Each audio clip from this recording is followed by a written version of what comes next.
Okay, here's a scenario. You're a designer on a product that connects job hunters with great new careers. Your team is currently working on a new screen that will let applicants search by categories. Your job is to figure out what the categories should be. Well, obviously the easiest way to figure this out is with some research.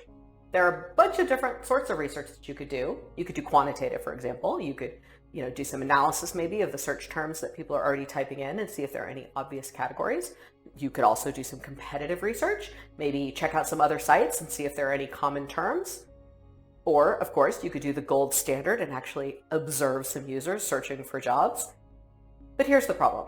Those all take time, and the engineer who was assigned to the user story wants the answer from you so that they can finish before the end of the sprint, which is on Friday. But you were just assigned the story. How are you supposed to solve this problem? Turns out this happens quite a lot on Agile teams, and it can be extremely frustrating. The thing is, this is indicative of a very common anti-pattern, often called feeding the beast. In this instance, and all instances, the engineers are the beast. There are a few ways to handle this. The first requires that stories be treated differently. Researchers and designers could work on their stories ahead of engineering, and by the time engineering gets them, the acceptance criteria are all set. In other words, you'd get this story a few weeks early, get to go do your various forms of research, come up with a good solution, and then the story would go to the engineers. That's fine, and it's what happens on a lot of teams who are what we call Agile-ish, but it's not particularly cross-functional or collaborative.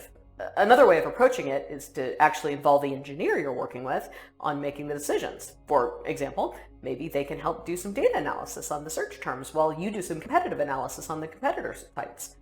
You could both work together to observe some real users. Meanwhile, the engineer could do a bit of exploration to see if there are any technical reasons why certain types of categories would be easier or harder to implement than others.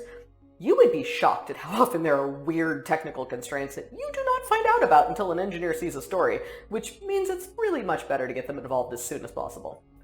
Of course, this may mean it takes you a little bit longer than a single sprint to get the whole story done, although, again, that can depend on how fast you are, how big the feature is, or how long your sprints are.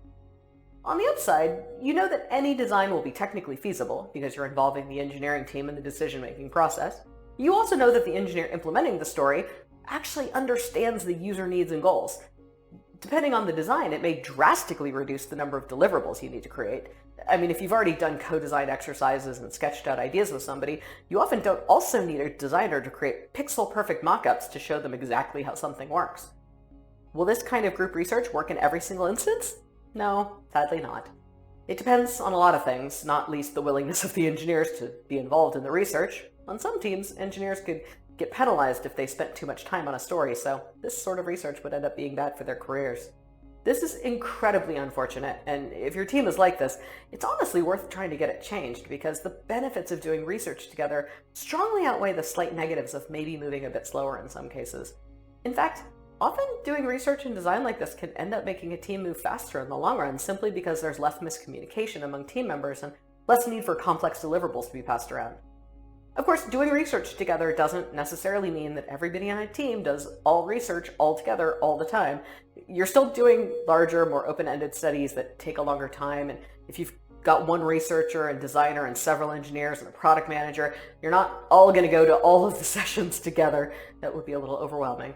But be sure to include various members of the engineering and product teams, and even marketing or sales or customer service or anybody else who has an impact on product decisions when you're doing your research. Not everybody will go to every research session, but having people on your team watch your customer experience firsthand can really help your team be much more agile by giving everybody the context that they need to make better decisions about whatever they're working on. Of course, this does tend to work best with smaller teams, but then that's true whenever you're using agile methodologies. They're all designed around this idea of a truly cross-functional, collaborative, reasonably sized product team that is at least partially autonomous and can make actual decisions about what to build and how to self-organize. If that doesn't describe your team research is going to be harder, although it's still not impossible. It just takes some work.